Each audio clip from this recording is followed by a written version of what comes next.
Às vezes no meio da tempestade, às vezes no momento de alegria, às vezes no momento de necessidade, às vezes no momento de gratidão. Tantos momentos que compõem a nossa vida, a nossa existência, mas em todos eles nós precisamos estar buscando a presença de Deus e estar com Ele. Os salmistas escreveram a partir dessas situações variadas, se aproximando do seu Deus sempre. Vamos nesta noite continuar pensando em Salmos, no Salmo 133, o breve salmo, mais amado salmo, Salmo 133. E antes de lermos este salmo, vamos ao menor deles, Salmo 117, que reflete então a mensagem principal do livro dos Salmos, que é que o povo de Deus deve reconhecê-lo e adorá-lo sempre, em todas as situações.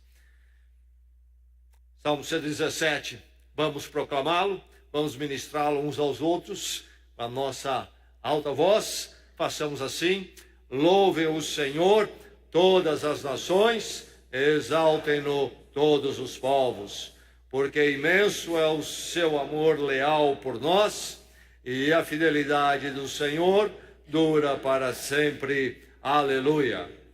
E agora o nosso salmo para a reflexão nesta noite, para o alimento da sua alma nesta noite, para o fortalecimento da sua vida, a direção da sua vida nesta noite. Salmo 133.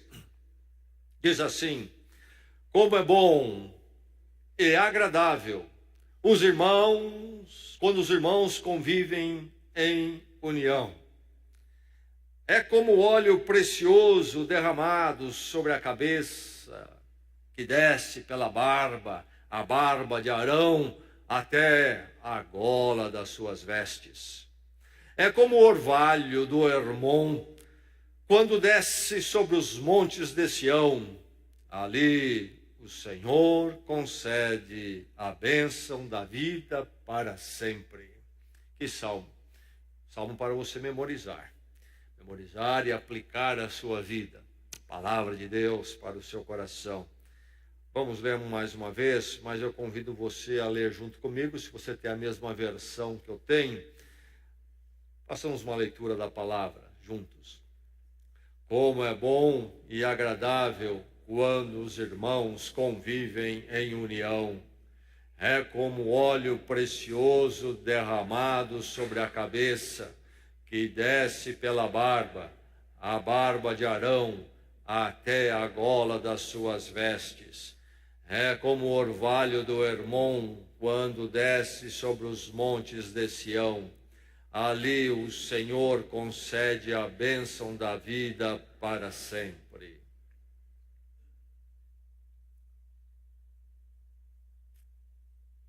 Unidade.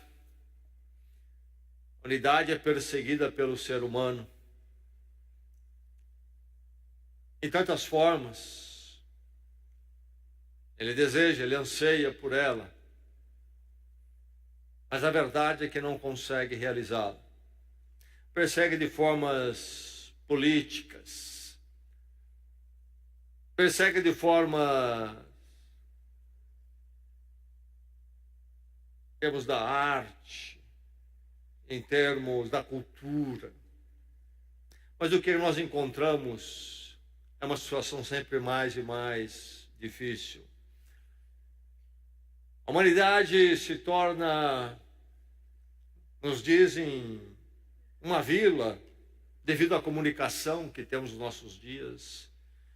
Mas o fato do ser humano poder comunicar mais um com o outro não quer dizer que há mais unidade. Tentativas existem de todas as formas, como eu disse. Temos uma organização mundial chamada Nações Unidas. Se dizia no princípio que em questão de duas décadas ela acabaria com todas as guerras do mundo, quando foi fundada após a Segunda Guerra Mundial. Esforços políticos. Ainda hoje, ouvindo uma rádio de notícia da cidade de Campinas, no meio dos noticiários e comentários, surgiu um comercial promovendo o carnaval que seria um carnaval de família, onde todos ali então poderiam festejar em muita tranquilidade. Seria o carnaval o caminho para a unidade do ser humano. O Pelé disse que é o futebol o que produz a unidade, capaz de unir os seres humanos.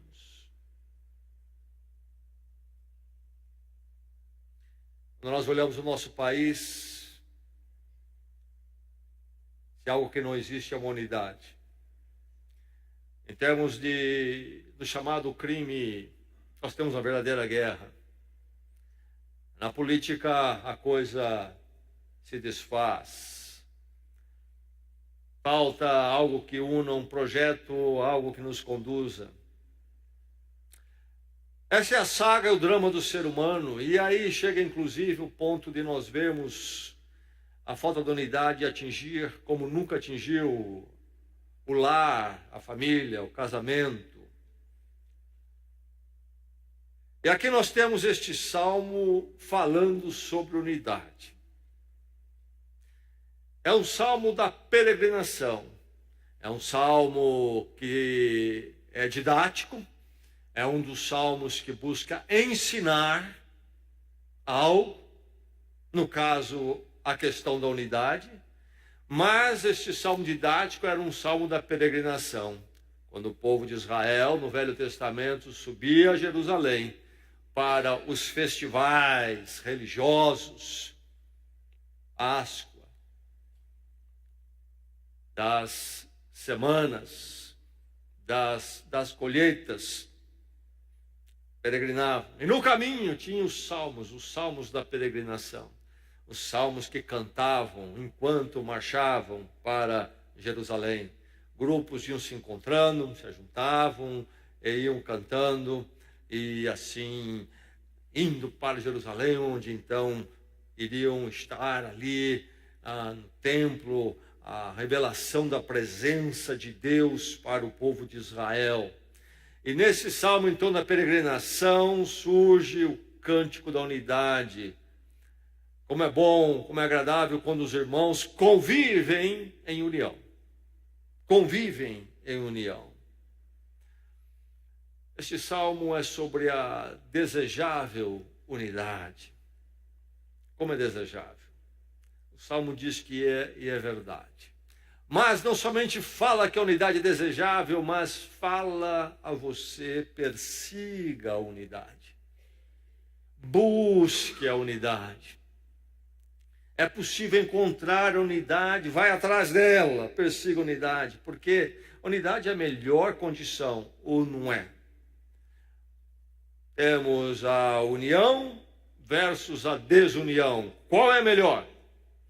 Mas, por incrível que pareça, nós todos vamos dizer, é a desunião, mas o ser humano acerta mais na desunião do que na união. A unidade é algo que precisa ser buscado porque é a melhor condição. Na união é que nós encontramos a experiência da edificação, onde nós encontramos o ser humano desfrutando do melhor do que ele pode ser. Não é na sua individualidade, mas é na sua individualidade integrada com outros, quando o experimento de ser humano experimenta, goza, desfruta e apresenta aquilo que há de melhor.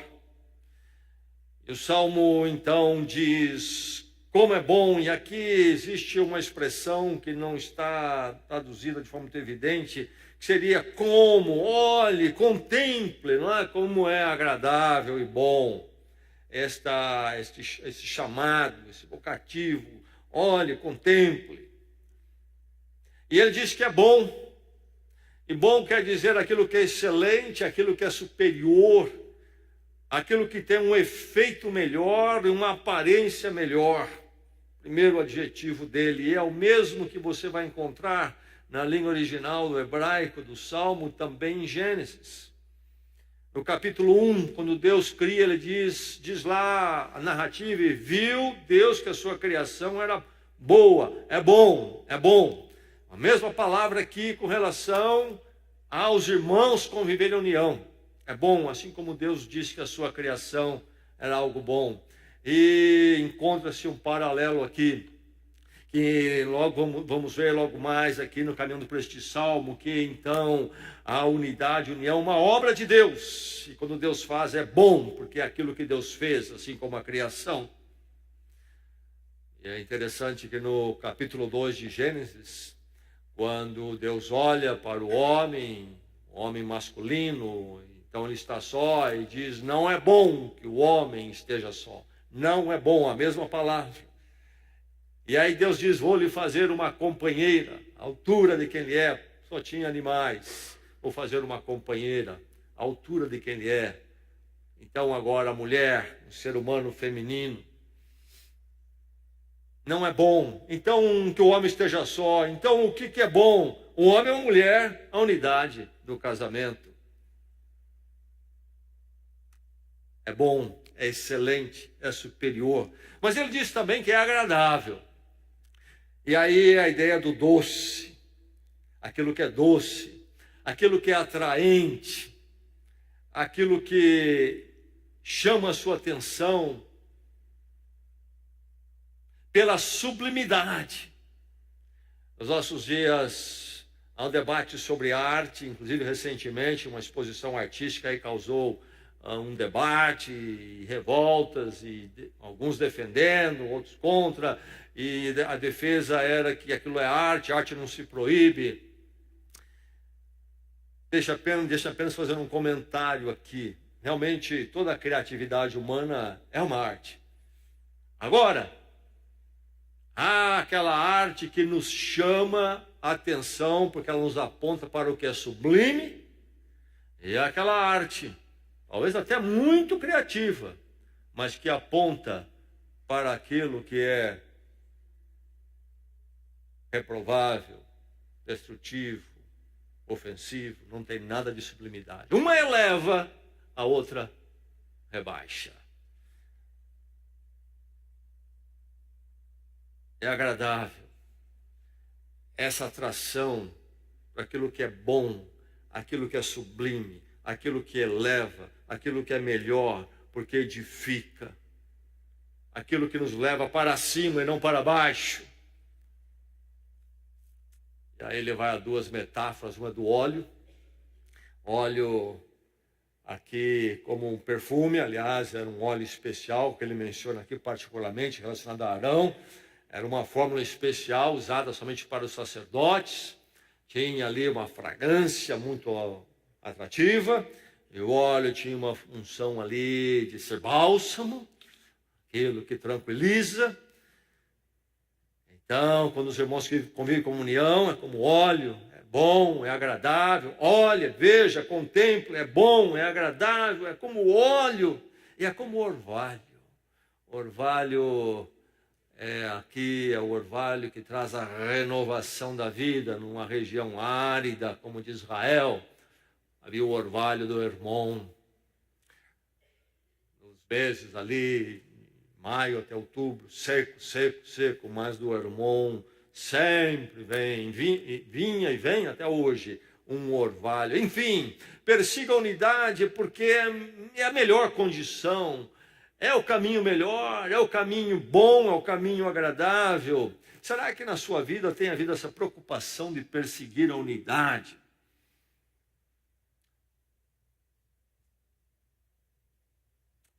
O Senhor Jesus Cristo falou sobre a unidade, não falou? Falou muito.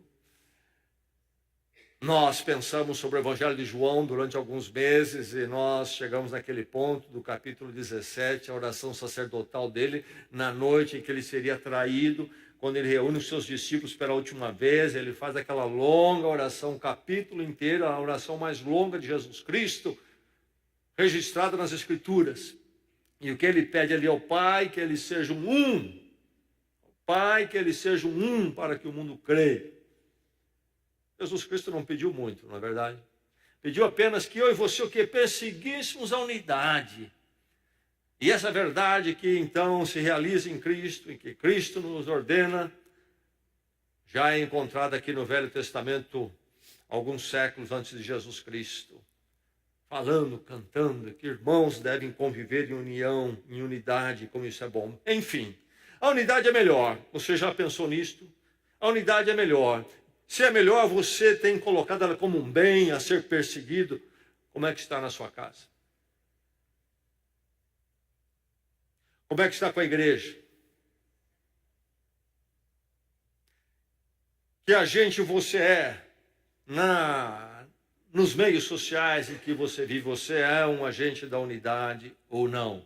Persiga a unidade. Mas o salmo é sobre a unidade da convergência em Deus. A unidade a qual o salmo canta e Jesus Cristo ora, já citei aqui, não é uma unidade humana, formada à volta do ser humano. Persiga a unidade, mas a unidade da convergência em Deus. Se você tiver um concerto, vamos dizer, de 20, 30 pianos, como acontece também numa orquestra, muitos instrumentos, e eles vão tocar juntos, a mesma música, e você precisa afinar, para que eles estejam na mesma altura, na mesma frequência. Se você pegar o primeiro piano, por exemplo, e afinar o segundo piano de acordo com o primeiro, e aí você vai para o terceiro piano e afina não de acordo com o primeiro, mas ouvindo o segundo. Aí você faz a mesma coisa com o quarto, pega o quarto piano e afina, não ouvindo o primeiro, mas ouvindo o terceiro. E assim você vai, até se for 30, o 30º piano. Quando tocarem, não terá harmonia. Não vai se ter a mesma coisa. Mas se tiver o diapasão, aquele que dá uma nota e todos ficam afinados, ou como numa orquestra, um instrumento único tocando e os outros sendo afinados à volta daquele um, aí então há a afinação, o som, e pode-se ouvir uma bela música e não um desencontro musical. Então a questão diante de nós, se nós vamos ter união, unidade, vai ser a volta de quem ou do quê? E é por isso que as tentativas humanas de buscar união, unidade fracassam e têm fracassado. Propostas até na sua intenção admirável como Nações Unidas, fracassou por causa disto. Vamos nos afinar uns com os outros. O ser humano fica sem aquele centro e referência à volta do qual ele se afina, se organiza, a fim de que todos possam tocar a mesma altura, a mesma música, e então encontrar unidade e união. E é bom lembrar que as Escrituras, no caso do ensino de Jesus Cristo, no caso deste salmo, não falam em uniformidade, e muitas vezes nós gostaríamos de ter uniformidade. E muitas vezes, por não entendermos o conceito de unidade, confundimos com uniformidade. Muitos deixam a igreja de Jesus Cristo, abandonam os caminhos do Senhor e a igreja por causa disto. Eles pensam que a igreja tem que ser uma uniformidade, e a uniformidade que ele quer é todos têm que ser igual eu. E a maravilha da obra de Deus neste salmo e depois em Jesus Cristo, então, é o quê? Não a uniformidade, mas porque Deus faz a unidade. A unidade é feita a partir da diversidade. Nós somos diferentes em muitas formas, mas todos nós, à volta de Deus e Deus em Cristo, encontramos nele a convergência que nos une. Não é você o ponto de convergência. Não haveremos de ser como você quer e você vai nos moldar. E você será a forma para todos nós. Será o Senhor Jesus Cristo, Deus em Cristo, nos moldando. E na nossa diversidade, criando a unidade à volta dele. O ser humano, o humanismo, pensa que ele, mesmo o ser humano, a volta do ser humano haverá de criar unidade, e o que nós encontramos é esse desastre que se repete vez após vez. Então, persiga a unidade da convergência em Deus, e o primeiro passo é o seu encontro com Deus. Como é que você tem um encontro com Deus? Em Jesus Cristo, a graça de Deus. Aqui a citação do óleo. E o óleo que desce sobre a cabeça, depois a barba de Arão, e chega a molhar então a sua veste. Quem é Arão? Arão foi então aí o primeiro sacerdote, o sumo sacerdote de Israel. E nós encontramos a unção dele acontecendo como tal lá no livro de Êxodo. Há alguns lugares do relato, mas Êxodo capítulo 30 em particular tem o mandamento de que Arão deveria ser ungido com óleo. E a instrução toda na lei, no Velho Testamento, nas Escrituras, é que este óleo seria um óleo com uma receita especial e peculiar, que não poderia ser usada para mais nada a não ser para ungir Arão e os outros, e depois aspergir futuramente as vestes e as pessoas dos outros sacerdotes. Mas qual a ideia e o conceito do óleo? O óleo é sempre ligado a ungir, a unção, a presença de Deus descendo. Então a figura do óleo descendo sobre a barba de Arão era Deus dizendo: este é meu sumo sacerdote. E depois haveria de se cumprir em Jesus, que é então realmente o sumo sacerdote. Arão é uma sombra, é uma figura daquilo que Jesus Cristo haveria de ser. E agora na unção de Arão, então, ao óleo, a presença de Deus vem para habitar com o seu povo de Israel. O sacerdote, então havia a tenda, que era o templo móvel enquanto eles peregrinavam, depois construíram o templo em Jerusalém, por isso peregrinavam a Jerusalém, os cânticos aqui da peregrinação. Mas, enfim, entre as muitas figuras do Velho Testamento, que se realizam plenamente então em Jesus Cristo, está esta do óleo.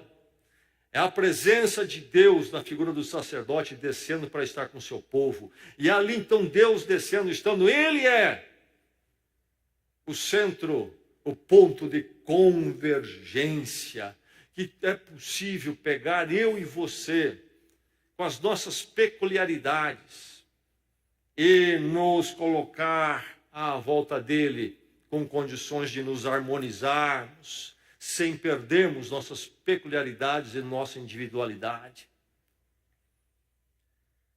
Convergência em Deus. E aí Deus então cumpre tudo isso em Jesus Cristo. E a partir do encontro com Deus em Cristo, Deus desce, a presença de Deus desce. Como diz o Evangelho de João, que também já citei, desceu para habitar conosco, diz o capítulo 1. E, na verdade, o verbo lá em João, Evangelho de João, capítulo 1, é a palavra mais literalmente tabernacular. Lembrando o tabernáculo, aquele templo móvel que eu já citei. Deus em Cristo veio tabernacular conosco, habitar nosso meio para sermos um povo dele. E você, então, em Cristo também pode ser um povo de Deus, parte do povo de Deus e participar desta unidade de Deus em Cristo. Por isso o Salmo fala de irmãos. Irmãos, como é bom e agradável quando os irmãos vivem em união. Somos feitos irmãos porque estamos igualmente resgatados por Deus em Cristo. E aí fazemos parte agora da família de Deus. Fala sobre Deus ordenar a sua bênção ali, se referindo a Sião. Sião, porque em Sião, que seria Jerusalém, no Monte Sião, está o templo que manifestava a presença de Deus. Isto na dispensação do Velho Testamento, na economia aí do Velho Testamento. E agora, então, na igreja, em Jesus Cristo, essa presença de Deus. Então, é em Deus, manifestado em Sião e depois em Jesus Cristo, que está a base e a origem da unidade cantada aqui. Não é uma causa humana. Nós vamos nos unir em volta da ecologia. Não. Vamos nos unir em volta daquilo. Essas causas, dependendo da ênfase da colocação, podem ser justificáveis, são nobres, mas não são suficientes para se tornar o centro da unidade do ser humano. Aliás, se elas se tornarem, traz desequilíbrio à vida humana, como temos visto trazer realmente quando se endeusa uma causa, como uma dessas que eu citei, outras. Deus tem que ser o centro. E depois pensarmos em outras causas à volta de Deus, para encontrarmos o equilíbrio, a sanidade na forma de abordar essas coisas. Enfim, a convergência em Deus nos faz irmãos, a presença dele que vem a nós, nos é dada, o símbolo do óleo descendo também de Jesus Cristo vindo, ou ungido, ou Messias. É Deus que vem em misericórdia e graça. Nós não vamos a ele, ele vem a nós, nós apenas respondemos. É graça e misericórdia, se dá na cruz por nós, para que pudéssemos ser irmãos e encontrarmos então este ponto de convergência. Persiga a unidade. Você está perseguindo? Está mesmo. Ela é desejável. É a melhor condição.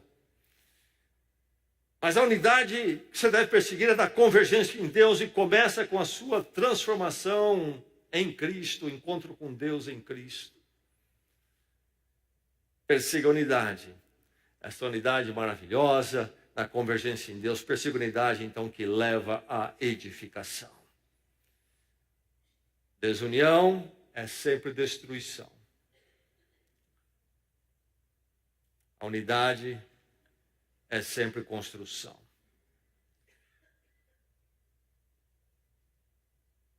Quando Deus for a convergência do seu matrimônio, quando Deus em Cristo for a convergência da sua família, você vai ter unidade na sua casa.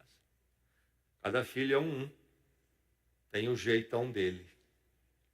Você vai aprender a apreciar isto, essa riqueza da criação de Deus.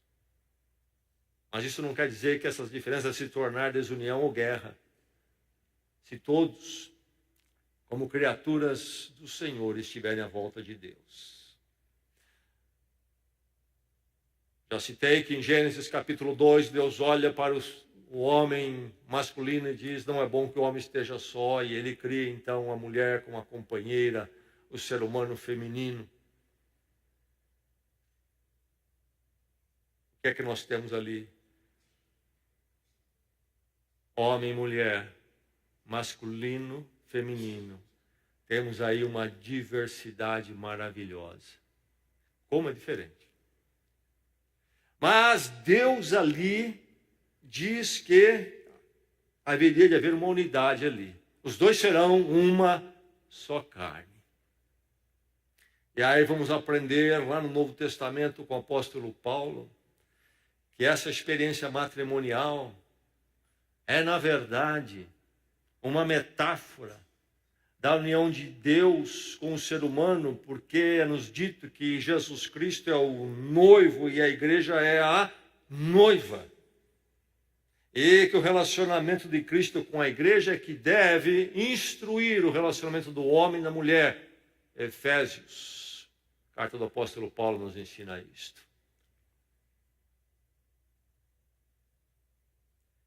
Na diversidade criada por Deus vem a unidade. Agora, note bem, é a diversidade criada por Deus e não essa fake, falsa que o ser humano quer criar. O sujeito é homem, diz que é mulher, a mulher diz que é homem, enquanto o seu cromossomo continua sendo o que é que ele nasceu, e ninguém vai mudar isso. Confusão no campo do Senhor. Mas esse é o ser humano. Quando ele se coloca no centro, fica perdido, confuso, já não sabe nem quem ele é. Não sabe quem que ele nasceu. Deus criou esta diversidade. Aí nos falam muito de diversidade nesses dias, e quando falam de diversidade, dizem, por exemplo, tem que ter o ajuntamento homossexual. Olha, não há diversidade nenhuma aí. É dois do mesmo se ajuntando. Diversidade é quando Deus cria o homem, e ele cria algo diverso, diferente. A mulher, ele diz, esses dois serão uma só carne, projeto de Deus. E é desta unidade, desta diversidade, de onde vem a humanidade. Todos nós viemos de um homem e de uma mulher. Esse é o projeto de Deus, que é a verdadeira unidade de diversidade verdadeira. O resto é conversa. Edificação. Esta unidade no Senhor, que nos edifica como somos, como Deus nos criou, e nos criou para Ele, nos resgata para Ele. Aí encontramos, então, aquilo que edifica, uma vida que edifica. Não uma vida egocêntrica, e nem uma vida de confusão, e nem uma vida que, de forma ilusória, iludida, pensa que pode fazer unidade sem Deus. O ser humano, na sua capacidade, negociações, vai acertar tudo. Pelo contrário, quanto mais se aproxima, pior fica. A edificação vem da unidade. Persiga a unidade da convergência em Deus, passando em Jesus Cristo. E aí a figura novamente, de uma das duas figuras precisamos lembrar. Ele fala do orvalho. O orvalho do Monte Hermon, que desce sobre os montes de Sião. Aí precisamos lembrar um pouquinho da geografia de Israel, do passado e de hoje. O Monte Hermon fica no norte, no extremo norte, lá na divisa já com a Síria. Se você visitar Israel, você pode ir ao Monte Hermon. Muito bonito, estive lá uma vez. Um monte que mesmo no verão, aquela terra quente, mantém neve lá em cima. Tem mais ou menos quase uns 3.000 metros de altura, um pouco menos. Bem alto. Creio que Bragança está com 700 e pouco, uns 3.000 metros. No extremo norte, no centro de Israel, mais ou menos 200 e poucos quilômetros, está o Monte Sião, as montanhas onde está o Monte Sião, está Jerusalém. Aqui bem árido. Lá muitas correntes de águas descem do Monte Hermon, muito verde. Aqui árido. Monte Sião é mais rochoso. Mas desse fenômeno geográfico, esse monte muito alto, sempre com umidade, de lá ele solta orvalho, solta umidade, que vem com o vento sendo carregado pelas terras áridas. E durante os meses mais secos do ano, é justamente quando aconteciam as peregrinações, este orvalho vinha. Mesmo que não sentido pelo ser humano, há uma umidade que desce e atinge as terras áridas. Qual é a figura? A renovação da vida. Este frescor da água, a água sem a qual não há vida. Esta renovação acontece ali ao orvalho. E então o orvalho é a metáfora que ele vai usar para dizer: veja como os irmãos em união é bom e agradável, é como o orvalho. Esta fonte, a água, vida.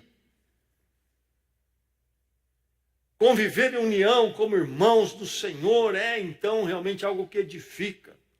Se for assim na sua casa, ela vai ser edificada. E na Igreja de Jesus Cristo, quando não pensamos em nós no Senhor somos edificados em união.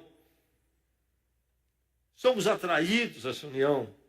E onde nós formos, nós apontamos para o ser humano em nosso testemunho de Deus em Cristo, que ele pode encontrar o ponto de convergência que vai dar aquilo pelo qual ele anseia para a sua casa, seu matrimônio, para a sua vida e para a humanidade.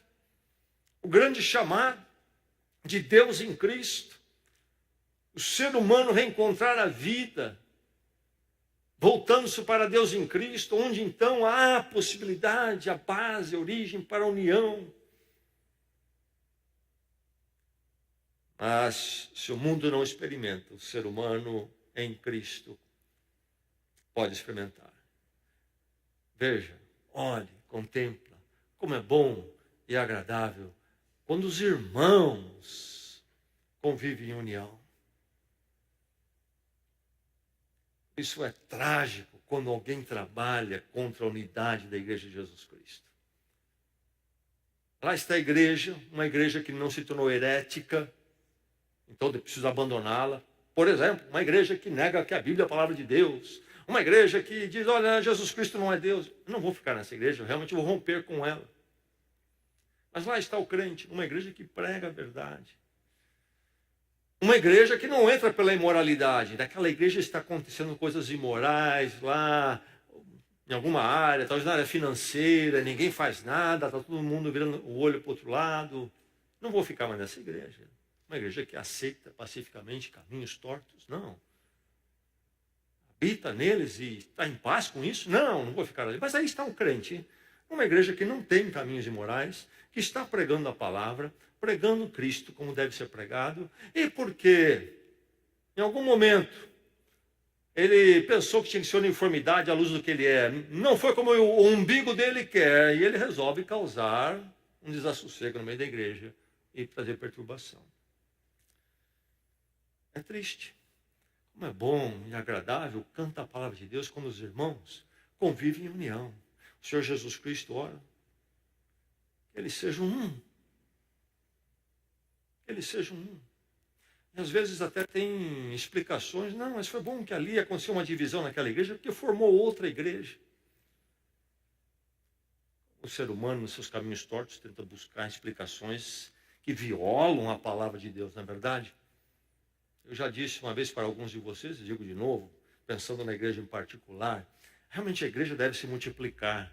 E nós trabalhamos para isso, não é verdade? Mas a igreja deve se multiplicar por gestação. Ela gera outra igreja. Então, um ato de amor. Né? Uma mãe gesta o filho. Gestação.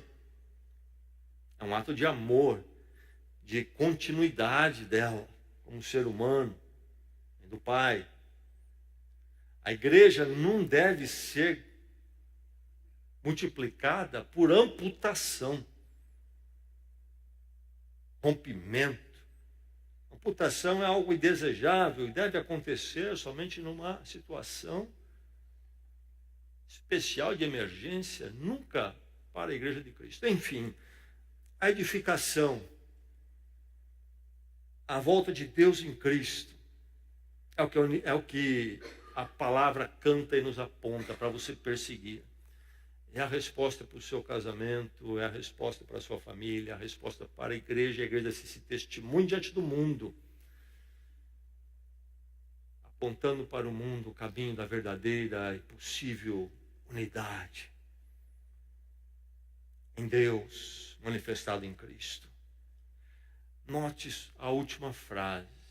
E ali o Senhor Deus ordena a sua bênção. Ali onde? O único lugar geográfico que nós temos aqui é Sião, em relação à união. Temos a citação do irmão, mas em relação à unidade, é Sião. Sião, Jerusalém, onde está o templo, a presença de Deus. Este ali, então, pode, eu creio que se refere a Sião, ou a Jerusalém, melhor ainda ao templo, melhor ainda a presença de Deus, manifestada como no óleo, descendo pela barba de Arão. Deus veio e chamou, formou Israel, e para a partir de Israel, Deus vem, então, em Cristo nos chamar também. Agora, o Salmo diz que é bom e agradável quando os irmãos convivem em união. O Salmo não fala sobre o onde os irmãos convivem em união, mas quando. O importante é o quando. Mas este quando passa por um lugar, Sião, Jerusalém, ele fala sobre isto aqui, é ali. Sim e não. Sim, porque lá estava o templo, e é sobre isso que ele canta. Mas o templo porque é a presença de Deus. Deus é o centro da convergência e da unidade. Mas é não Porque a presença de Deus não é confinada a um lugar. E a partir de Jesus Cristo nós sabemos muito bem essa verdade, não é mesmo? O que fazia diferença lá em Sião, Jerusalém, o templo, o que era a presença de Deus manifesta em graça para o povo todo. Então, o diferencial é esta presença de Deus. Por isso, quando que é importante? Porque em todo lugar onde estivermos, a presença de Deus, se for buscada em Cristo, há de trazer a nós a possibilidade de experimentarmos a união e aquilo que edifica, então. Ali, isto é, na presença de Deus, o Deus de graça e misericórdia, é ali que o Senhor ordena a sua bênção. A bênção da igreja está na unidade dela em Cristo. E quanto mais fraca ela for, nisto ela mais fraca ela na sua vida espiritual, na sua alegria. Quanto mais forte a sua família for na unidade no Senhor, você vai sentir mais abençoada a sua casa. Mais edificação à volta de Deus. Persiga a unidade. Persiga a unidade dessa convergência em Deus, porque ela é ótima, maravilhosa. Persiga porque ela leva a edificação. O resto é destruição. E as tentativas, algumas delas pífias do ser humano, de tentar buscar uma unidade, ainda que possamos apreciar esse anseio, porque é comum a todo ser humano. É lamentável ver como o ser humano sem Deus se torna um tolo. Eu mencionei e menciono de novo. Pode o carnaval produzir unidade do ser humano? Pode sim, o seu jeito vai para o carnaval, ele volta de lá muito mais convicto dos seus votos matrimoniais. Ou ele volta de lá com uma consciência muito forte sobre a sua responsabilidade de educar seus filhos e dos princípios nobres que ele vai passar para os seus filhos. O carnaval é uma maravilha. Produz uma unidade. O fato de compactarmos algumas centenas de pessoas pulando de forma louca, desenfreada por um tempo na rua, não quer dizer que tem unidade. É um agito. Unidade é algo que tem na alma. E fazer ali aquilo que só Deus pode fazer. É a maravilha que Deus tem feito em Cristo. E para mim e você está à disposição a bênção da unidade e a edificação das nossas vidas. Louvado seja Deus por isto. Vamos orar.